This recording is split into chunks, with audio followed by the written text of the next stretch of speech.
Yeah. I love my HBCU. And boy, I love it, love it. I love it, love it. I love my HBCU. And man, I hope my team they won one. Yeah. I hope my team they won one. Yeah. Man, I hope my team they won one. I hope my team they won one. Yeah. I tune into the HBCU Sports Lab to see if my team won or lost. If they lost, I'm quiet as a mouse. But if they won, keep tab. I'ma do the dab, yeah. Dr. Cavil, he know what he be talking about. Mike and Charles, they know what they be talking about. They compress the analytic data with your hip hop. If you know them like I know them, they gon' tell you if your team, if they won or lost, and who the ball, who the ball. So listen to Professor, yes sir, and pay attention, cause he gonna teach a lesson.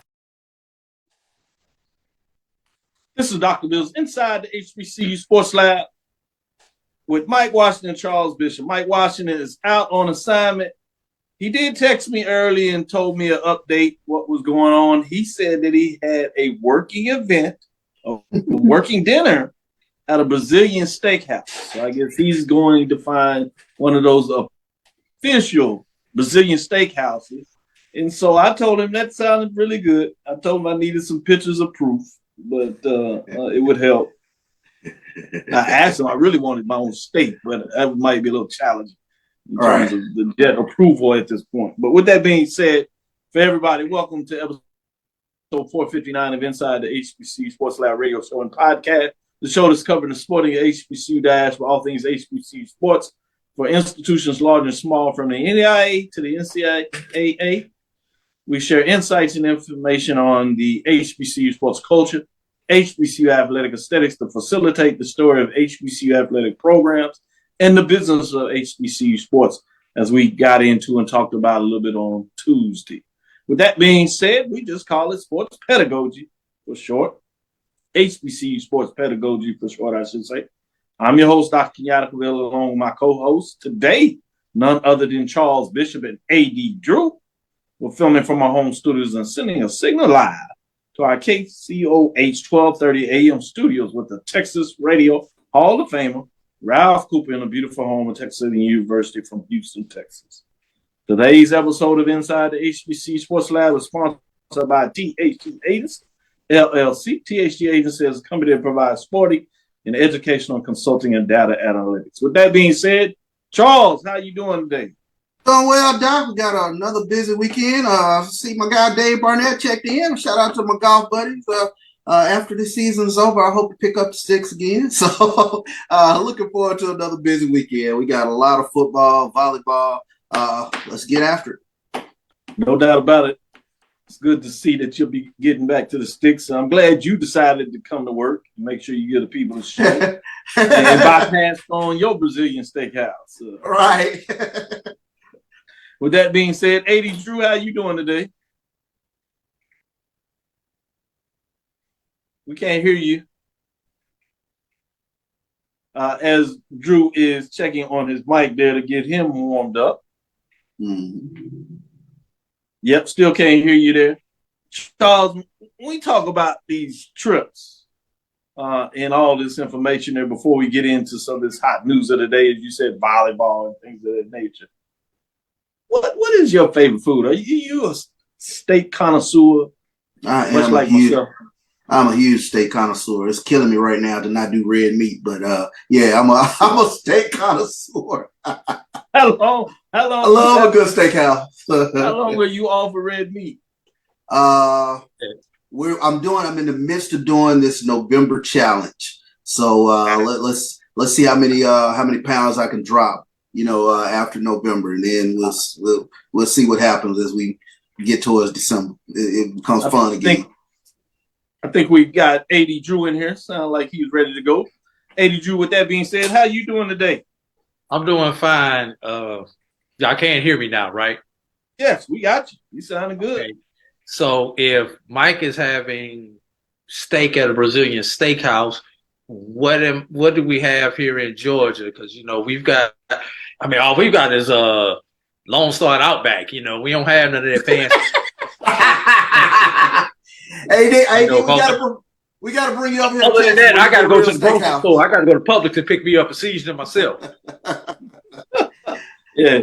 Come on to Houston. We'll take you to a couple of Brazilian steakhouse. We'll take you out. Take care of you.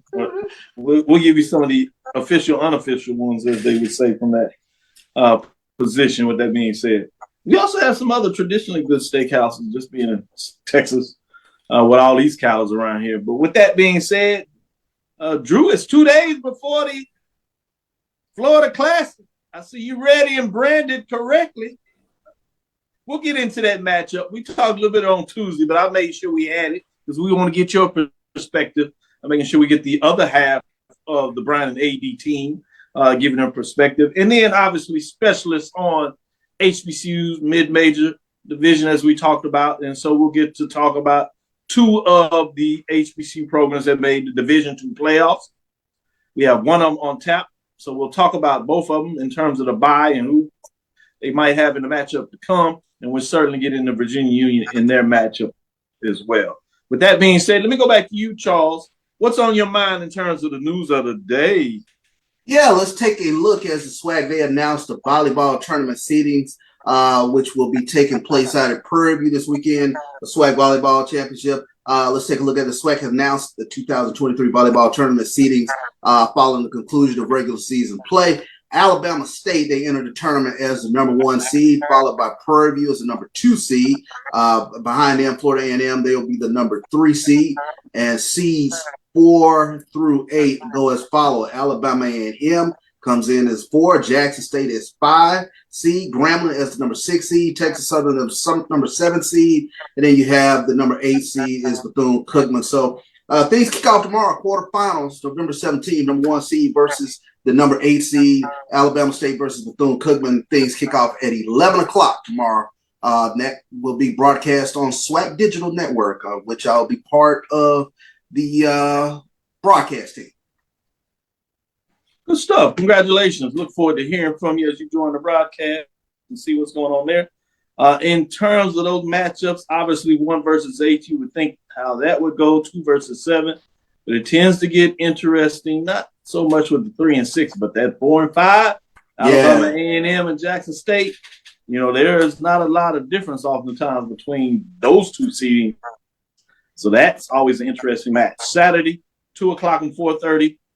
Prairie View football game will be in there, and a lot of people will focus on that. But some people will have a cheat code and certainly looking over there in volleyball in Prairie View, Texas, to see what that looks like. And then Sunday is the championship match, which will be on ESPN channels as well. With that being said, let me go to AD Drew. Drew, what's news of the day for you? Let's go bowling, everybody. And I'm not talking about the one with the round ball. I'm talking about the one with the pigskin. As the Florida Beach Bowl game is now set. And I'm not sure if you guys covered this on Tuesday or not, so I'll get back into it if you did. Johnson C. Smith and Fort Valley State, the announcement was made Monday, just 2 months after the game was announced. That pits the rivals from the two historic conferences, CIAA and the SIAC. The Beach Bowl will be played at Fort Lauderdale, Florida, at the 21,000 seat DRV PNK Stadium at 7:30 p.m. Both Johnson C and Fort Valley finished 7-3. That was a 5-game improvement for Johnson C, and Fort Valley finished 1 game behind their pace from last year. And unofficially, this game has been dubbed the Maurice Flowers Bowl, as Maurice Flowers is the former head coach at Fort Valley State immediately before he took the job at Johnson C. Smith. And you know, some of those players on the Fort Valley sideline were recruited by Coach Flowers. So will there be love or will there be animosity because he left and went to another job?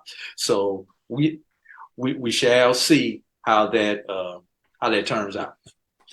Great point. And no, we specially saved that for you, AD Drew. We knew you coming in with that D2 mid-major news. We didn't spoil it for you. We had that waiting for you. Great job. Appreciate the updates and making that tie. That's why we bring you in particularly to do what you do on those mid-major programs. Back to you, Charles. What other news you want to share today?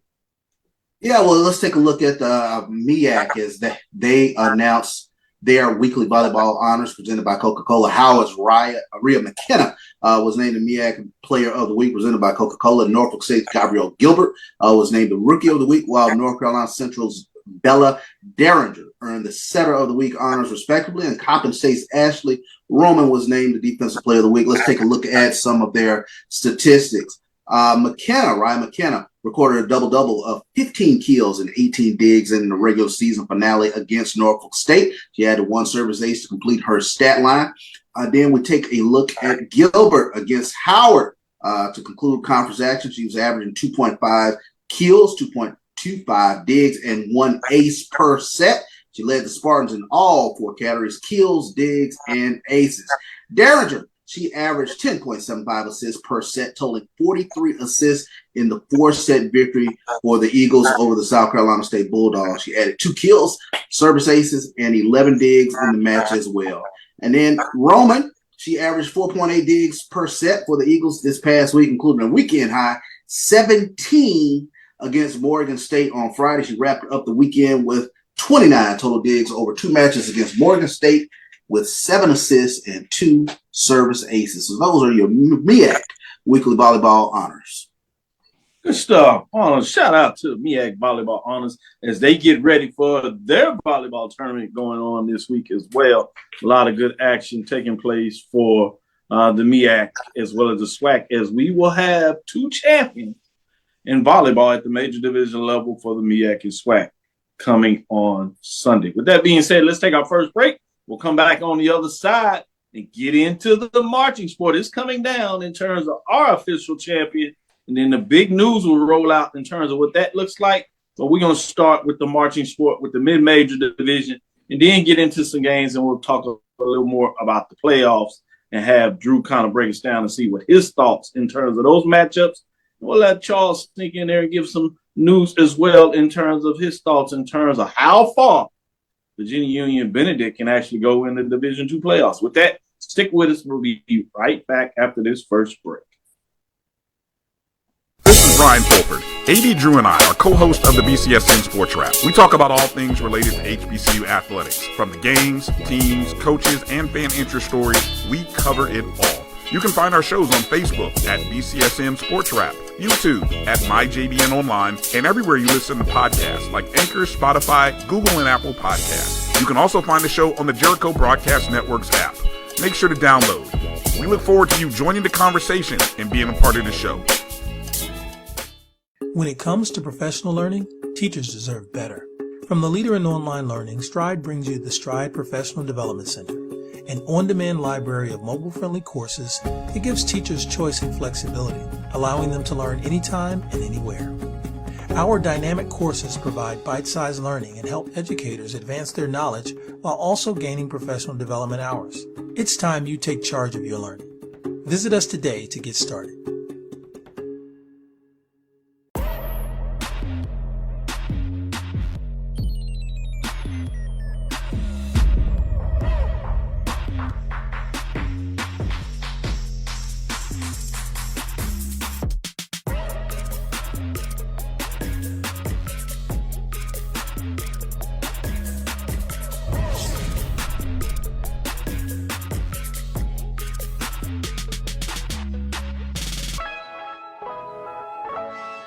To press the analytic data with your hip hop. If you know them like I know them, they gon' tell you if your team, if they wanna lose, and who the ball.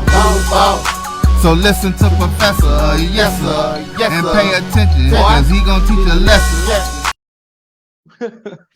This is Dr. Bill inside the HBCU Sports Lab. I'll tell you all the time, those mid-break comments are off the chain, and I'm so glad it's not recorded for the record. At some point, we will have to do some outtakes and record those just for dexterity shape for our 5-year, 10-year, or 600-year show episodes or something like that. With that being said, let's get into our mid-major marching sport bands of the week. We're in week 11, and it's going down. And this year, obviously, as we will have our third edition of our mid-major sport champion. We will actually have in Atlanta that Friday before the Celebration Bowl at HBCU band championship, if you would, at the mid-major and major division level. So it'd be fascinating to see what that looks like. But let's get in here.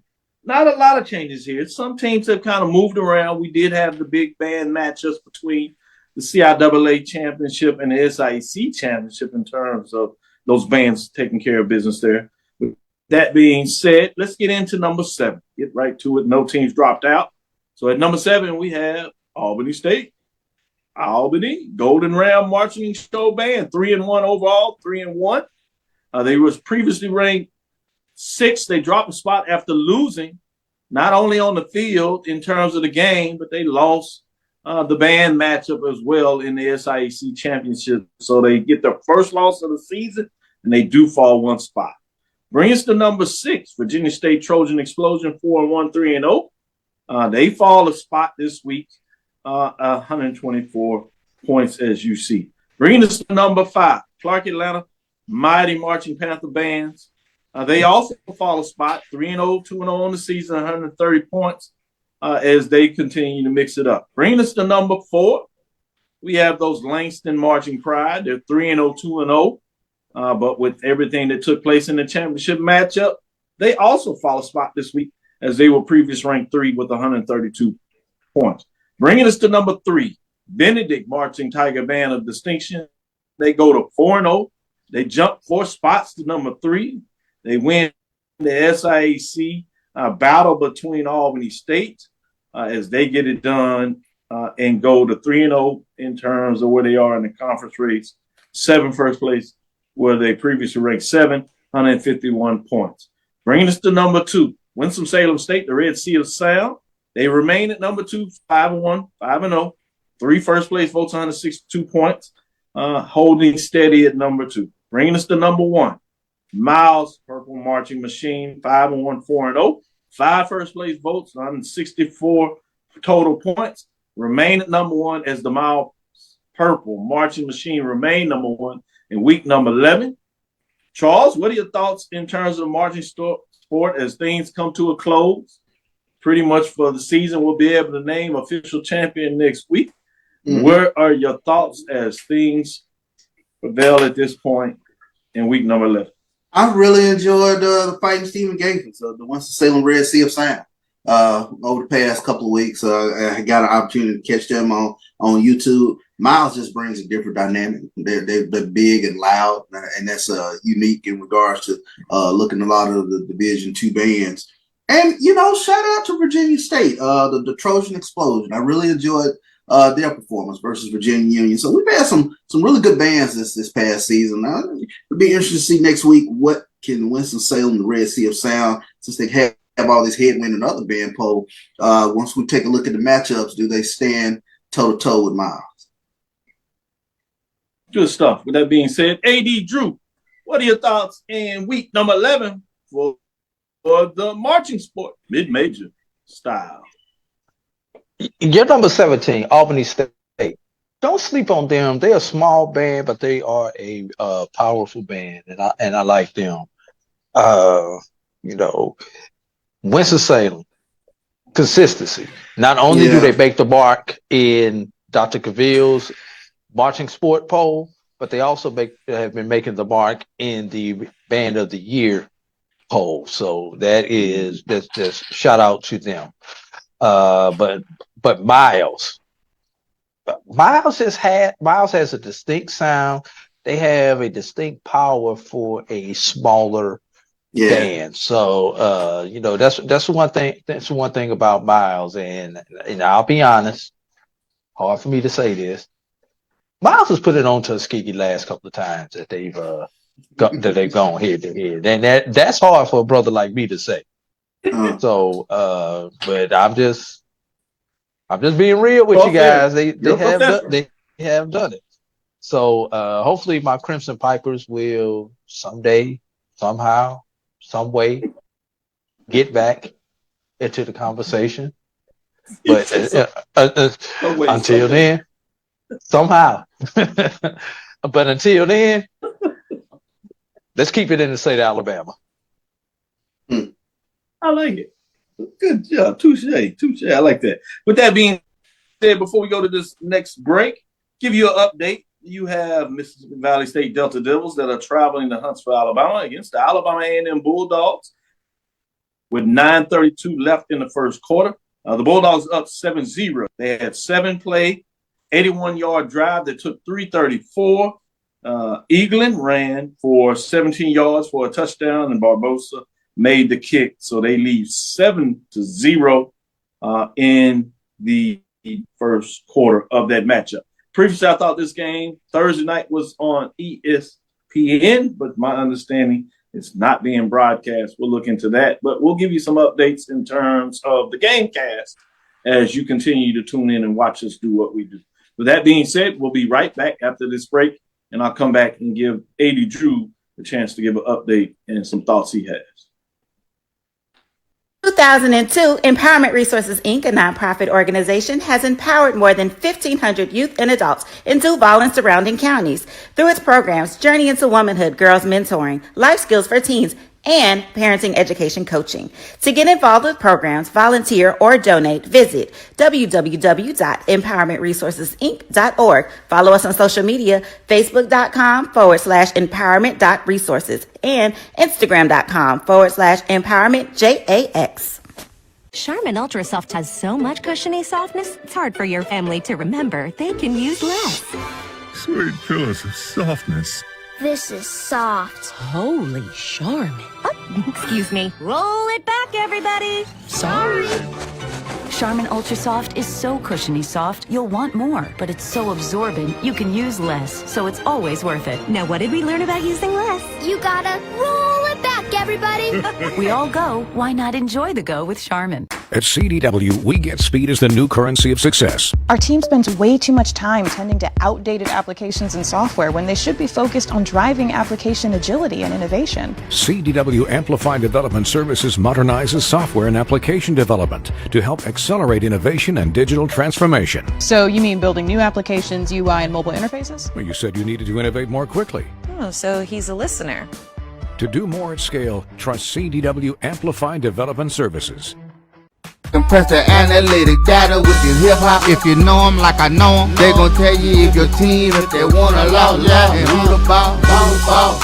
So listen to Professor, yes sir, and pay attention, cause he gon' teach a lesson. This is Dr. Bill with Inside HBCU Sports Lab. Before we get into our matchups, again, as we promised, we'll continue to give you updates. We do have a second touchdown from Alabama A&M. Mississippi Valley State had their drive. They had 34 yards on 6 plays, then fumbled the ball.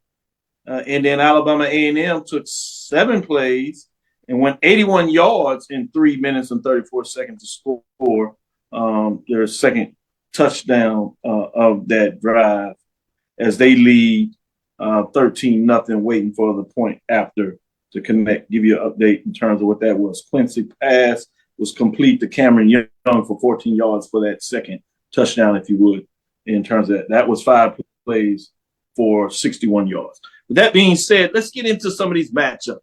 We want to get into mid-major matchups, and I'm excited about having A.D. Drew. Charles will do his thing as well. It's Kutztown. Any of y'all been to Kutztown, Pennsylvania? Andre Reed Stadium, to give you some idea of who plays some football there. Mm. Charles, you been there? It sounds like you going. I haven't been lately. Andre Reed. It is the Buffalo Bills Andre Reed from Kutztown. Okay. Yes, indeed. Oh, nice. Mm-hmm. NCAA Division II playoff first round. In terms of this matchup, it features the number 2 ranked Virginia Union Panthers, as we talked about on Tuesday in terms of our rankings. Panthers come in 10-1 after winning the CIAA championship over Fayetteville State. They were 7-1 in the conference race when they beat Fayetteville State. That was a get-back type of game after losing earlier to Fayetteville State in the Hurricane Bowl, as A.D. Drew has announced it. They feature Kutztown Golden Bears, who are 9-2, 7-0, coming after out of the PSAC. If you look at the top 25 in terms of coaches, ACFA, poll rankings, they would be outside of 25, but just outside at number 26 in terms of where they would be in a top 25 type of ranking if you wanted to have that information. But with that being said, I'm going to go to you, Drew, first to kind of give us your insights of what are your thoughts in terms of this matchup of the Panthers facing Golden Bears, not the Golden Bears we know out of the SIAC, but the Golden Bears out of the PSAC. Yeah.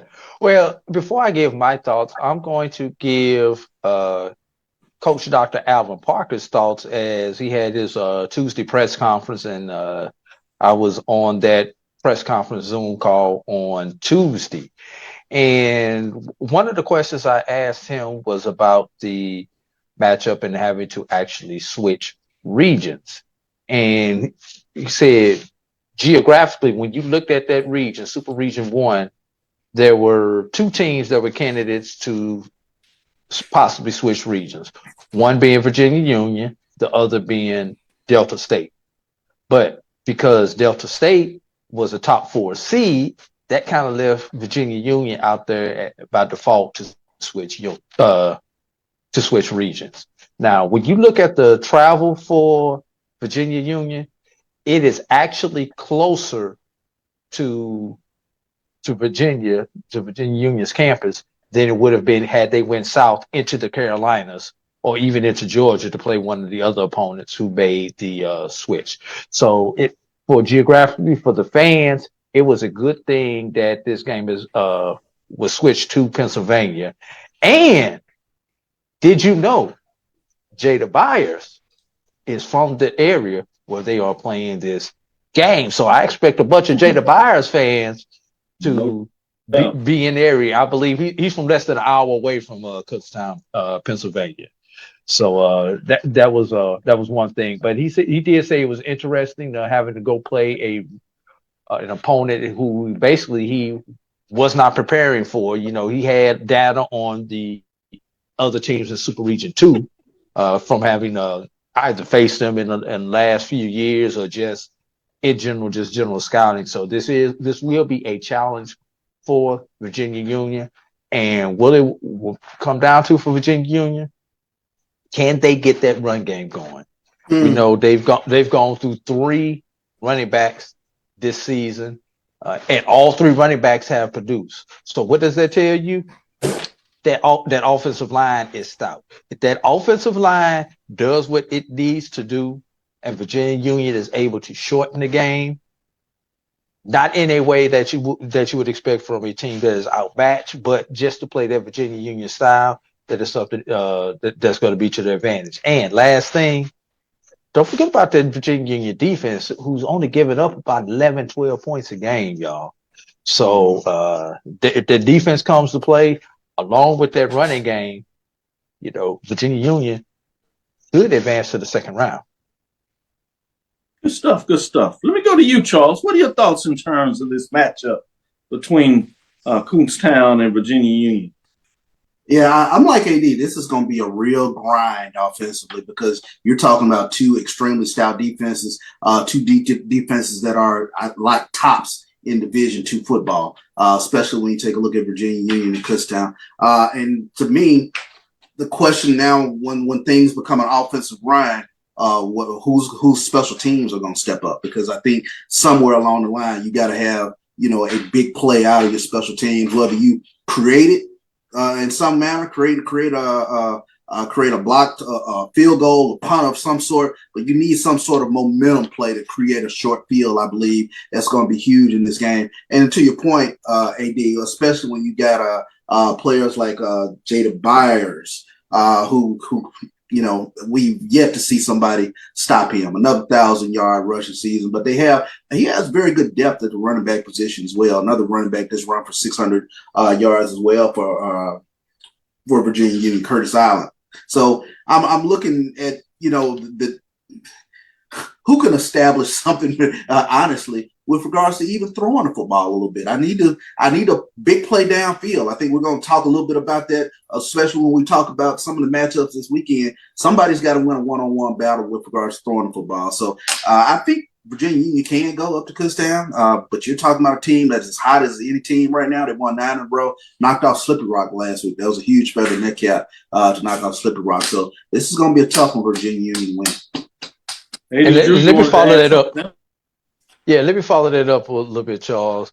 A lot of people may not know this. Virginia Union had not 1, not 2, but 3 different backs in 3 consecutive weeks named CIAA back of the week. So once again, that's a shout out to that offensive line, in addition to the ability of those running backs to actually hit the holes that that offensive line creates.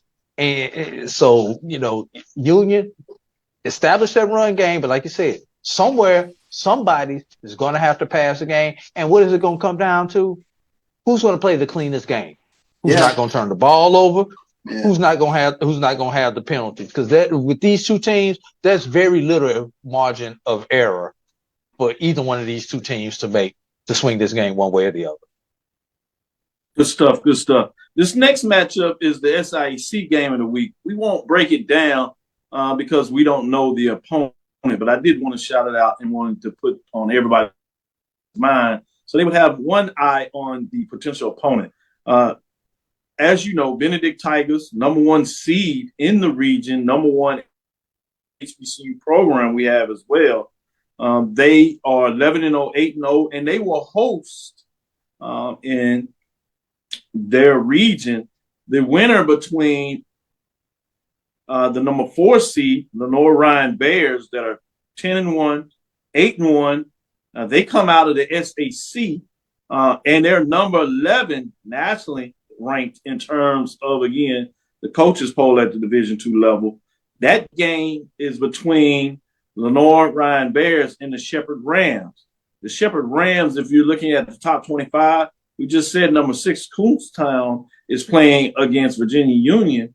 Well, this 27th ranked team is the Shepherd Rams. They're out of the PSAC as well. So you have the matchup between the PSAC and the SAC, if you would. Lenore Ryan Bears and Shepherd Rams. The winner of that game will face Benedict. We'll get a chance to talk about that a little more next weekend. But we had a little bonus game that I wanted to look at in terms of FAMU and Bethune-Cookman in the Classic game here, Florida Classic. So I'm going to go to you, Drew, and give you a chance to talk a little bit about that matchup, and then we'll go to our break in terms of Orlando, Florida, as you know, Camping World Stadium, Florida Classic. The guys, Brian and Charles, said it's nothing to this matchup. They're going to get it done. And so I won't even go back to Charles to pick on Bethune-Cookman Wildcats, as he's already let it be known. But I'd be remiss if I didn't give you a chance to talk about this matchup against Florida A&M, 9-1, 7-0, looking to complete a perfect season. This would be the 3rd straight year that the Eastern Division team was able to come unshaved in terms of going 8-0 in the SWAC race if FAMU can get it done. If you think about it, since the game has moved to campus, Charles, as you know, as we've gone to all of them, particularly since they've been on the campus, that's 5 straight years that the Eastern Division has hosted this game. First 2 years was Alcorn. Obviously, they moved to the West since the conference expanded 3 years ago. But total time, it's been in the East. So it'll be interesting. We'll talk a little bit more about this East-West type of thing. Obviously, FCS, FAMU has moved up from 9 to 7 when the poll rankings came out, and they'll face the Bethune-Cookman Wildcats that are 3-7, 2-5. Bethune-Cookman is on a bit of a hype streak in terms of at least winning the last 2 games, including against Alabama A&M and Mississippi Valley State. Oddly enough, the 2 teams that are playing today, and I'll give you an update on those scores after AG Drew gives his thoughts in terms of this matchup. All right. First of all, this is a rival game, which means what do we do with a rival game, everybody? We throw the records out the window. And that's what you need to do in this particular game. Who remembers 2010 when Bethune, on its way to a Black College National Championship, was upset by who? Florida A&M University.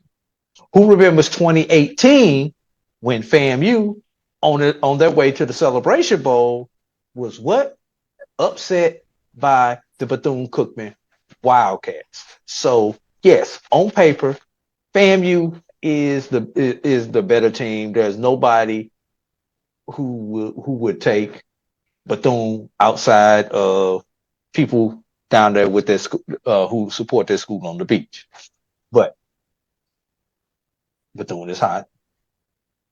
Bethune has a lot of unknowns, and the one thing that's going to intrigue me about this game, what uniform will that school on the beach wear? Because every time for the Florida Classic, they come with some type of uniform combination.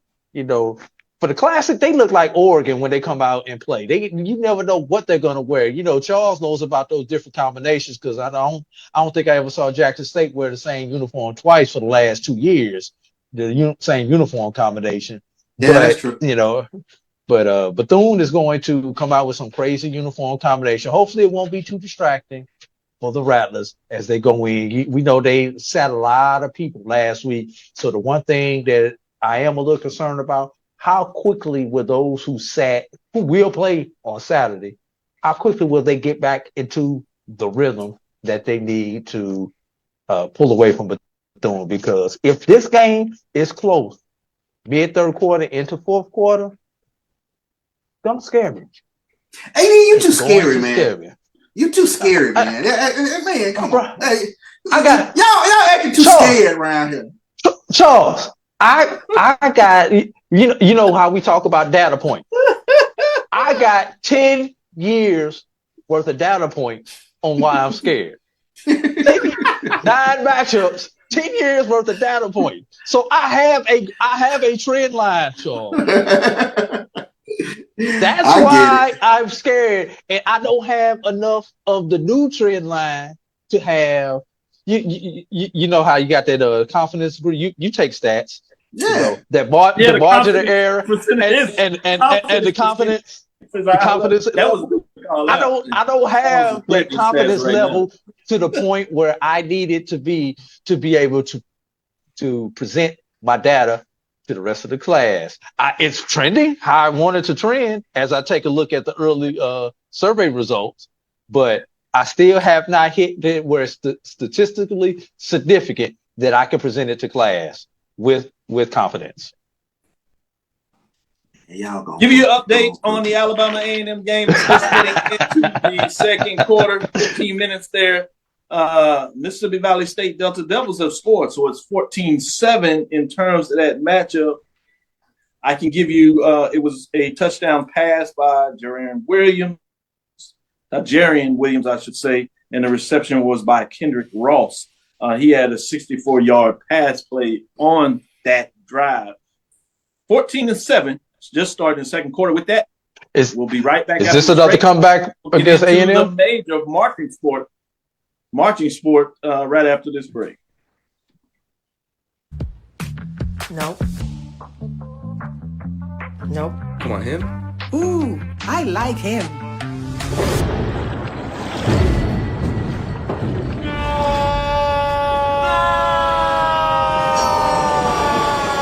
Quick, the quicker picker-upper. Bounty picks up messes quicker, and each sheet is 2 times more absorbent, so you can use less. He's an 8. He's a 9. Bounty, the quicker picker-upper. That's a pretty tight spot. Watch this. Of course your Buick parks itself. That's so you. It's just up here on the right. Of course you know where we're going. That's so you. Kind of got a 6th sense. And a head-up display. They're here. Hit the field, warm up. You brought all these players in your Buick? Yeah. So you. It is. There's a Buick that fits your life, because at the heart of every Buick SUV is you. From novice to aficionado, find yourself here. High quality cigars plus personal customer service. Slow Burn is Waco's only mobile cigar lounge, featuring a meticulous, curated collection of premium cigars. Visit our website, www.slowburnwaco.com. That's www.slowburnwaco.com. Compress the analytic data with your hip hop. If you know them like I know them, they gon' tell you if your team, if they wanna love, and who the ball.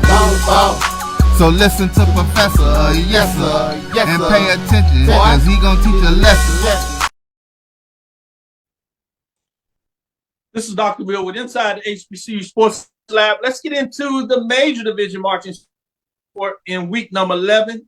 Again, no teams dropping out this week, but we're looking at the top 7. A lot of rearrangements. We have a major upset this week. I know a lot of folks are used to Southern in terms of the human jukebox, but check this out. Happened this week at number 7. And we're going to stir up the nest. They're just taking L's all over the place in the Bayou. It's been tough. It's been tough. Oh, but I'm here to give it to them. Let's look at the top 7. Bethune-Cookman, the Marching Wildcats, they fall to 7. They were previously ranked 4. They did not play. They have the big matchup coming this week, so it'll be interesting to see, can they go undefeated through the season as they are 3-0, 1-0. Not a lot of matchups. We'll see what that means as things shake out. At number 6, you said you're going to take a hit. They're going to take a hit. Confident on that one, Charles. That meets the confidence level. At number 6, you have Texas Southern, the Ocean of Soul. They fall one spot, 3-2, 2-2. They did not have a matchup with the Braves in terms of this past week. Alcorn State, 145 points at number 6. Bringing us to number 5, Southern Human Jukebox, fall to 5-2. This is the first time since I've been doing the poll for 3 years that Southern has had 2 losses on the season. They had a struggle this year, 5-2. Even according to, quote unquote, the professional judges, they've been having some concerns with the human jukebox. They're just not doing what they usually do, although the standard is extremely high. I have them at 5-2, 3-2 in the conference rate, 157 points.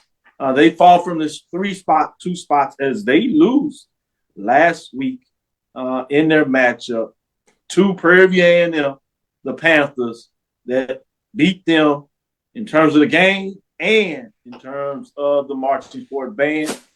And we see the fall of that on the field. We'll talk about that a little more maybe in the second part of the show as we did it on Tuesday. You go check that out in terms of our intro segment around that talk. And number 4, Alabama State, the Mighty Marching Hornets. They're at 4-2, 3-2. They move up 2 spots, 165 points as they continue to get it done. At number 3, Mississippi Valley State, Mean Green Marching Machine, has surprised everybody all year long, 4-1, 1-1, 188 points. They move up 2 spots from the previous being 5. At number 2, Jackson State, Sonic Boom of the South, 5-1, 4-0, 3 first place votes, 200 points. They are at number 2. They add a first place vote as that first place vote from Southern 2 weeks ago is gone. Bringing us to number 1, Norfolk State, the Spartan Legions of 6-0, 2-0. They add a first place vote as they have 7 total, 206 points. Previous ranked 1, they stay there. The Norfolk State Spartan Legion continues at the top of the poll ranking in week number 11. Charles, what do you say about all the movement in the marching sport in week number 11? Can you believe it? Southern, the human jukebox? I actually can believe it in regards to the human jukebox. It has been a tough season for them, but I will say this. And, I've been crazy about the Norfolk State Spartan Legion all season, but let me tell you something. Right now, nobody wants to see the Sonic Boom of the South. On an off week, they went down to Baton Rouge and they showed out once again.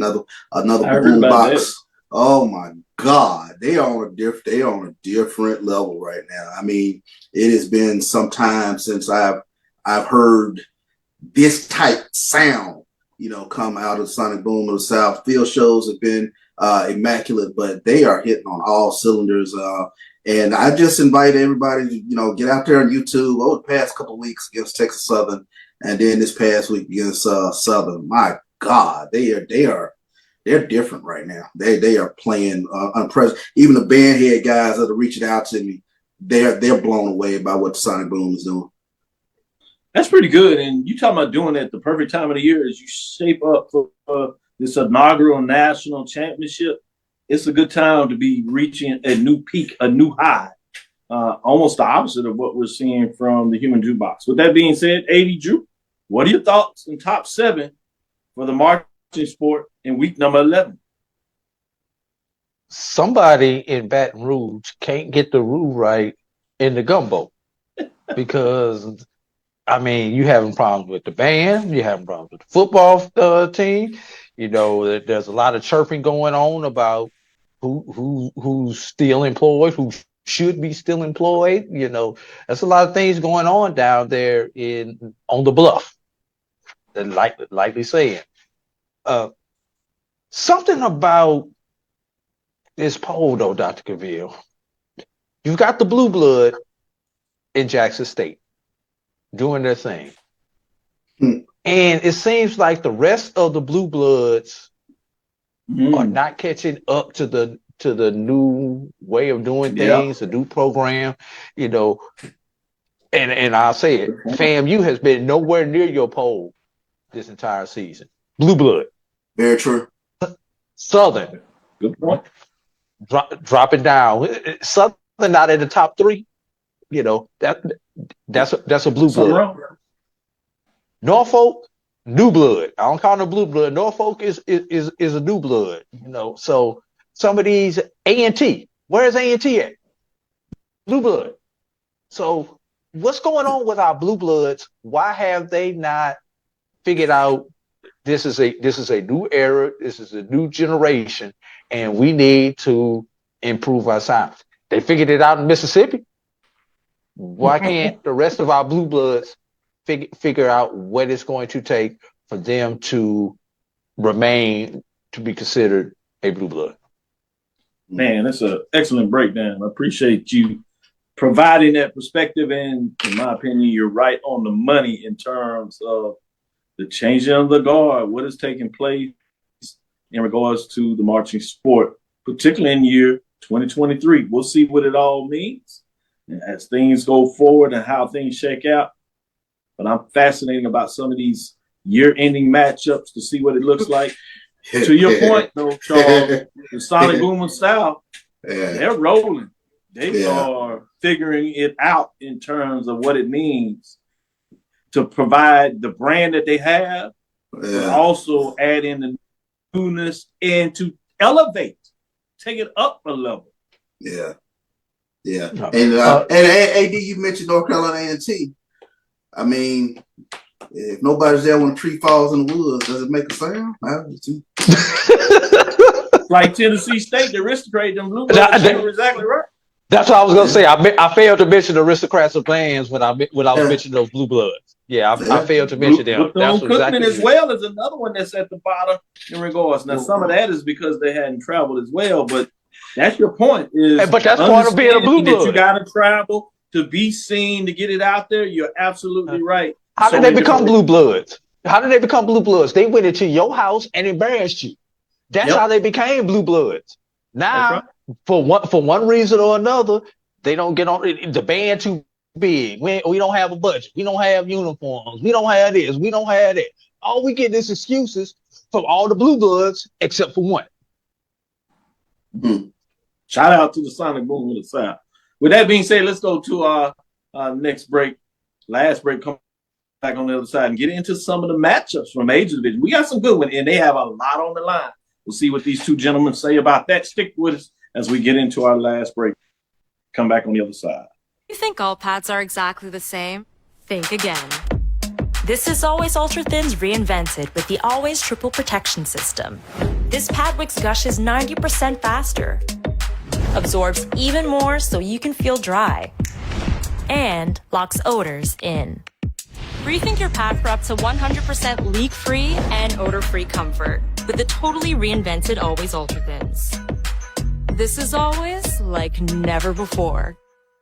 Are you hungry for authentic Caribbean food like jerk chicken, oxtail, red snapper, shrimp, tofu, and rasta pasta? Well, find your way over to Mango's Caribbean Restaurant, 180 Auburn Avenue, right next to Royal Peacock in downtown Atlanta. Them belly full, but we hungry. Mango's Caribbean Restaurant, open daily from 11 a.m. to 10 p.m. And on Friday and Saturday, we're open till 4 a.m. Come to Mango's and put some spice in your life. So we've got a good thing going.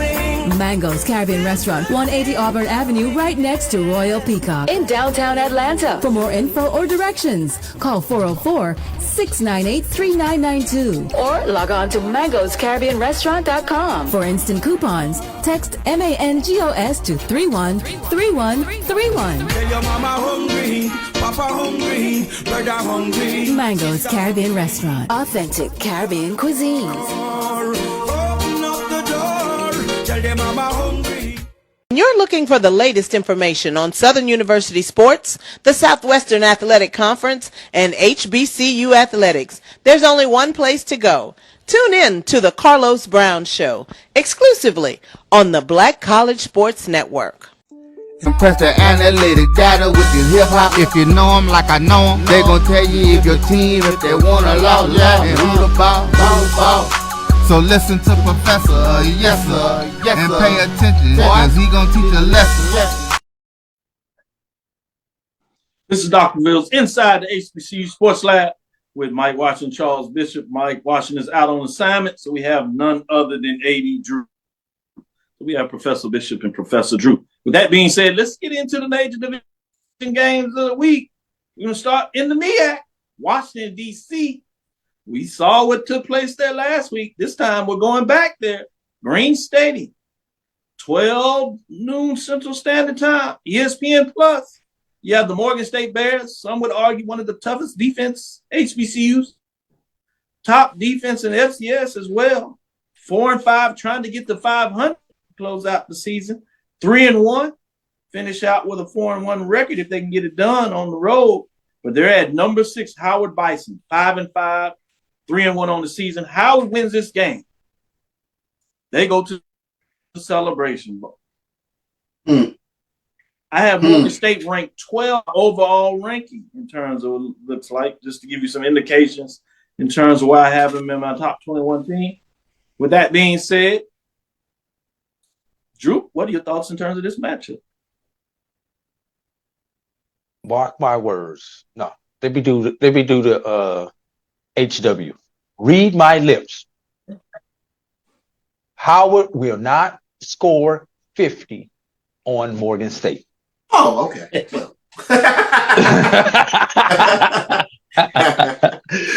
Now, the question is, can Morgan State get 20 points offensively?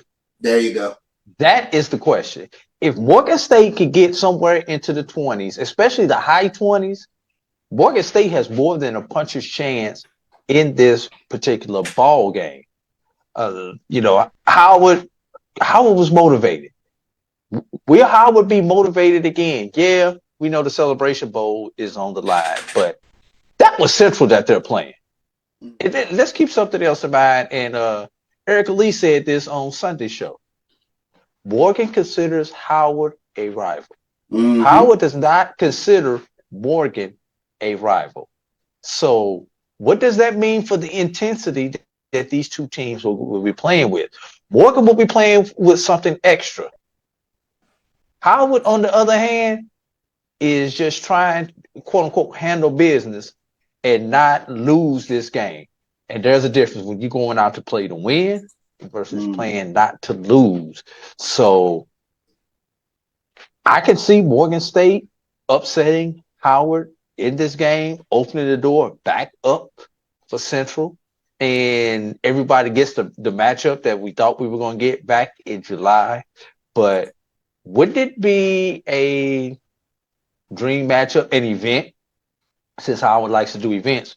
Wouldn't it be such a great event for FAMU and Howard if FAMU were to go ahead and win the SWAC championship against the Western Division team? Now, let me throw this caveat in there.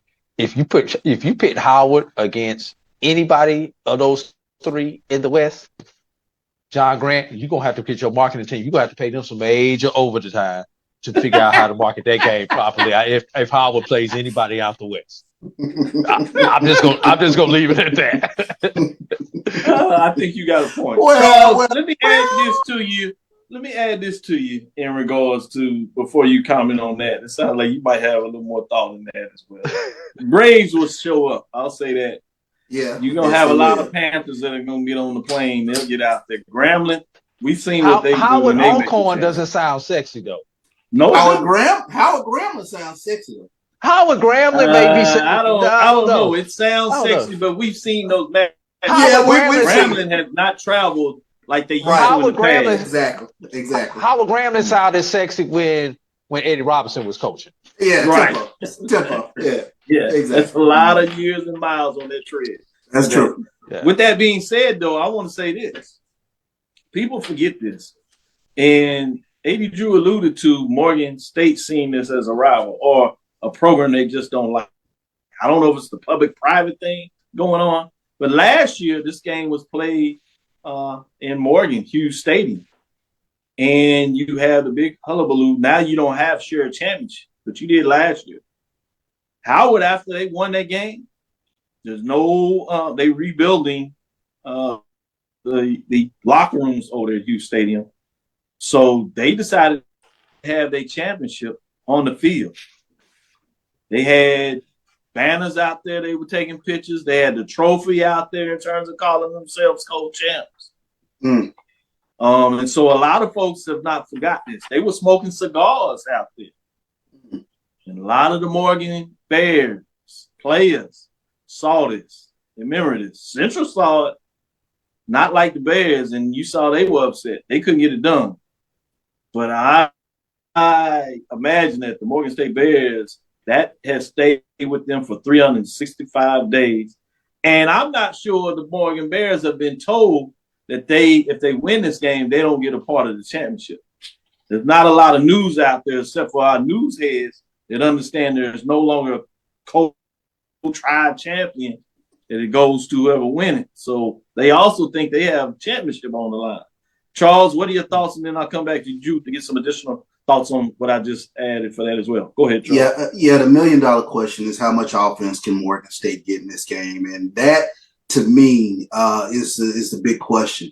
And then the other bigger question, Quentin Williams last week against North Carolina Central played probably the best game I've ever seen him play in a Howard uniform. I mean, he was in control of the game, made plays downfield, ran when he needed to run. They got to have that exact same performance out of him this upcoming week against Morgan State, because I just don't think that Howard is going to be able to run the ball against the stout Morgan State defense. And I know the strength is in the running game with regards to Jared Hunter and Eaton James and guys of that nature. But this literally has to be that Quentin Williams coming out party, so to speak. So everybody knows that he's going to be the man going into the Celebration Bowl. So I got Howard in this one. I think all the Howard alums, they get to light up a cigar with their Merlot and get to enjoy this. And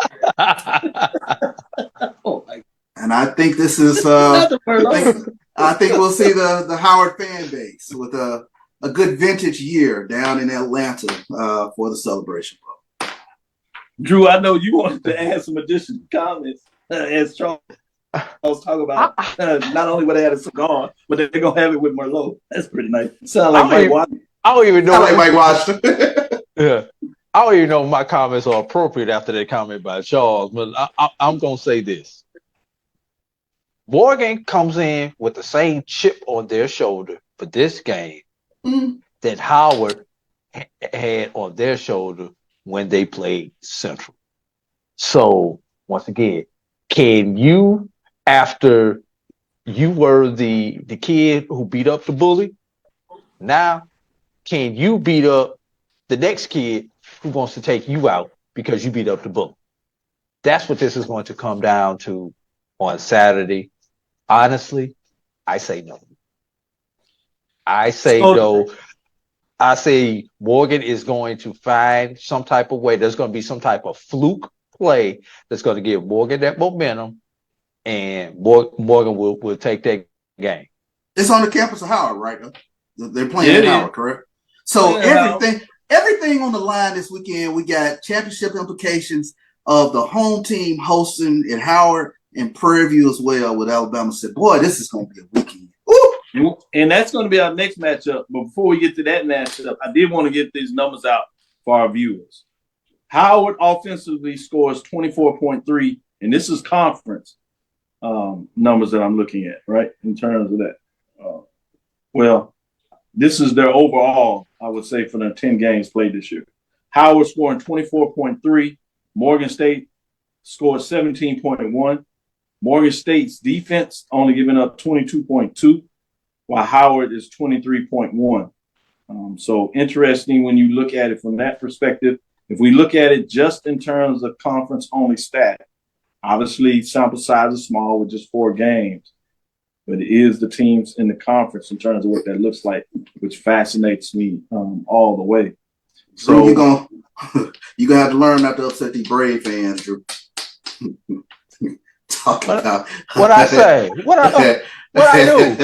What I do. Mike Jones said, "Get your facts straight." Howard and Alcorn set the record for the Circle City Classic. A bowl that went away for about 3 years. At the end of the year, we ain't coming up 20 years ago. A bowl that went away. Tifo. Hey. What Valley and Central just set a record up there in the Circle City Class this year too for the worst attendance. So what are you telling me? 3,600. Howard in terms of 4 games conference play, 29.5. Morgan State scoring 22 when he gets in the conference. They got a new quarterback, freshman, that's a little better than what they were playing with the seniors. In terms of defense in conference, Howard is leading. They're only giving up 20 points a game defensively, and that's 20 even, while Morgan State is 20.3. So they're neck and neck. It should be a slugfest in terms of that matchup. Let's flip it and go to the SWAC, Charles, that you kind of teased out. So I'm going to go with you first, Drew, on this matchup. This is Alabama State traveling to Prairie View A&M. We've already talked about how the East has dominated on the West. Last year, Prairie View went to the West.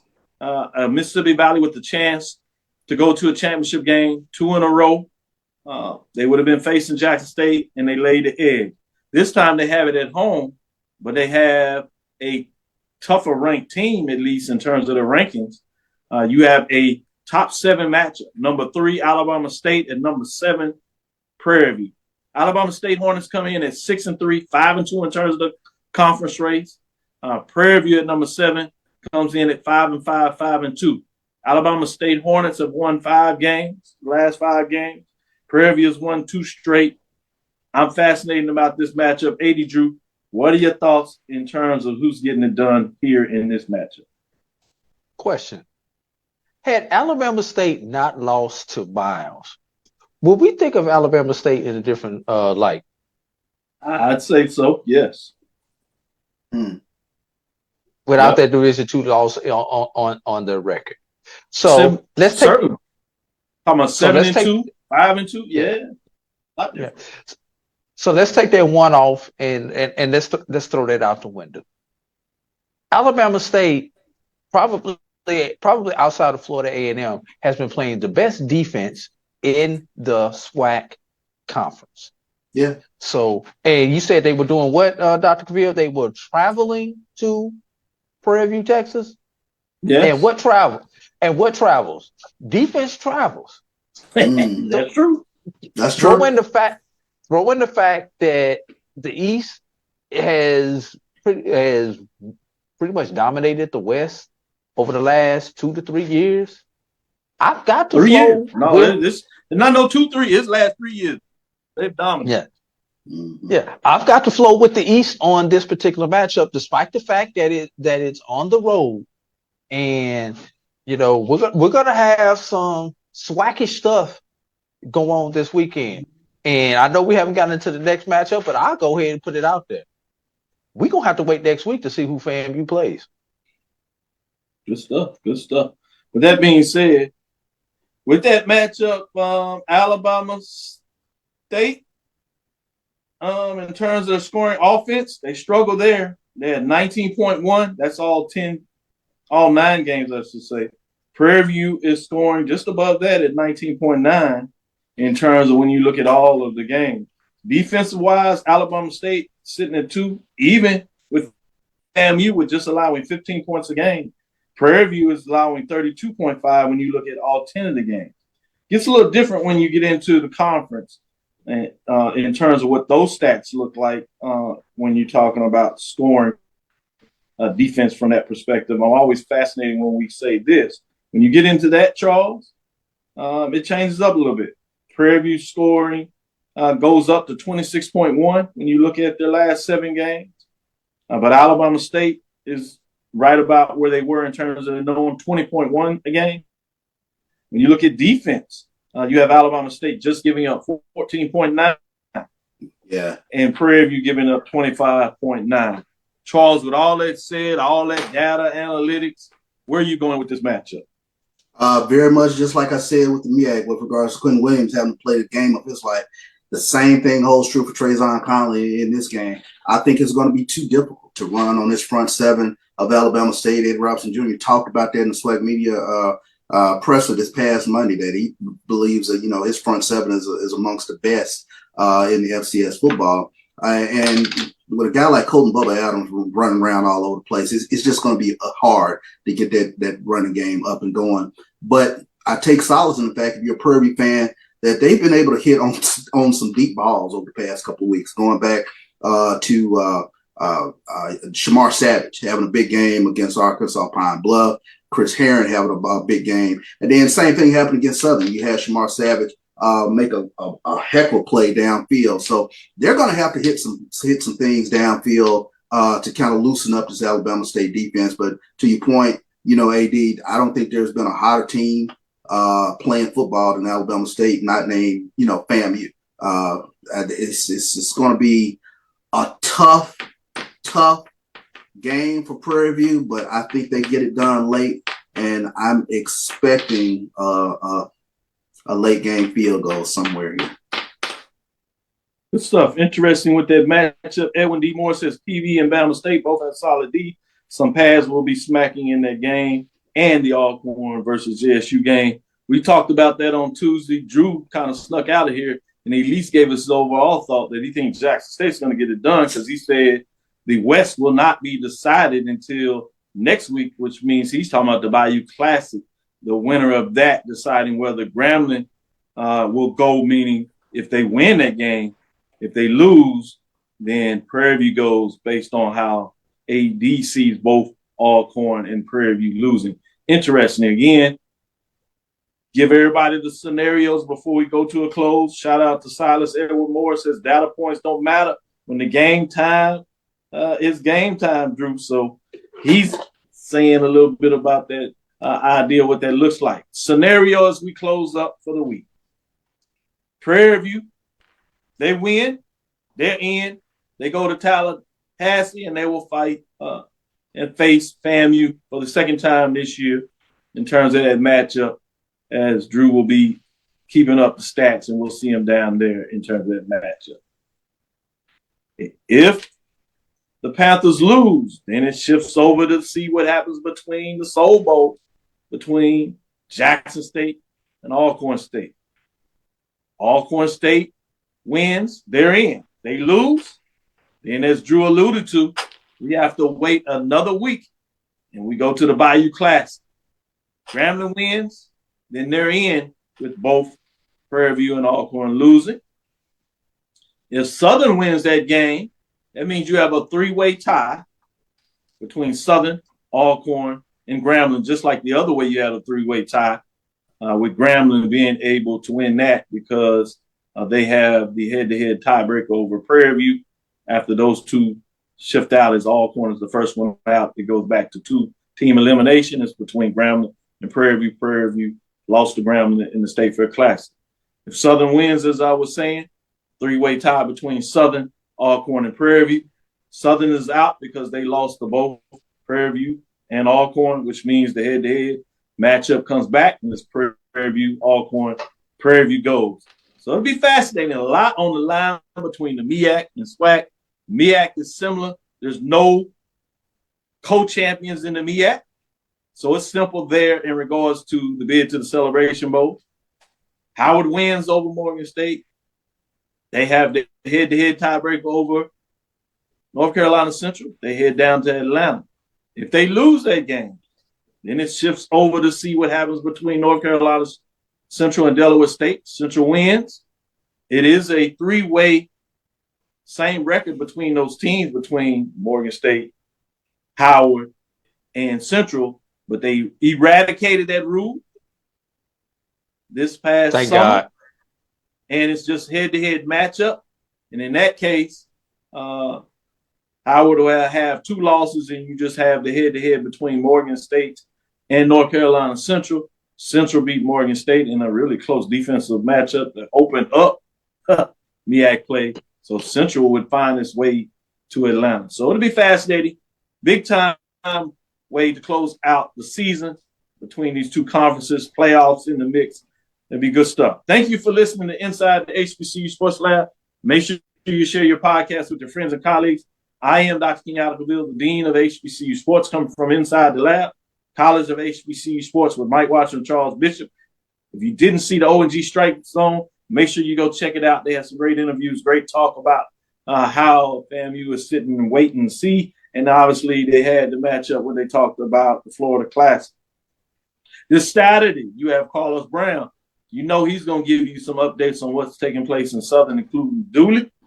And while we talked about them taking it on the chin in Southern, we got to shout out the men's basketball program. They get the win against UNLV. As much as we give shout out for A&T, they got the win against on the women's side against Wake Forest. Yeah. Some good basketball being played out there, Prairie View. Men's victory on Abilene Christian. So the women are doing some good work as well as they get it done. Shout out to them. Again, check out X's and O's crew, BJ Jones, curated HBCU Weekly, Joshua Sims, Senior curator, HBCU Nightly. Go back and check that out. You can see the visual on YouTube, or you can go to Twitter and listen to that great discussion that took place there.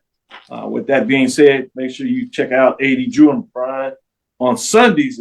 They're going to give you the wrap out and tell you what happened on Saturday as you're either celebrating or scratching your head. They'll give you insight in terms of what happened. They'll give you some things to talk about the rest of the week, where things are going. Again, we want to thank you for listening to Dr. Bill's Inside the HBCU Sports Lab with Mike Washington and Charles Bishop every Tuesday and Thursday. Thank you, AD Drew, for joining us today. We look forward to Sunday as we give you updates of what took place on Saturday. Follow me, Dr. Kenyatta Cavil, on Twitter, Facebook, and Instagram. That's DrKenyattaCavil. That's Inside the HBCU Sports Lab 1 on Twitter. Facebook and YouTube is Inside the HBCU Sports Lab 1. With that being said, let me see if I can give you any update in terms of Mississippi Valley State and Alabama A&M. Alabama A&M is up 21-7, 2:51 left in the second quarter. Valley does have the ball on their own one. With that being said, dream big, continue to move forward. We will talk with you soon. Charles? Of course. AD Drew? Get your popcorn ready. Lecture. Dismiss.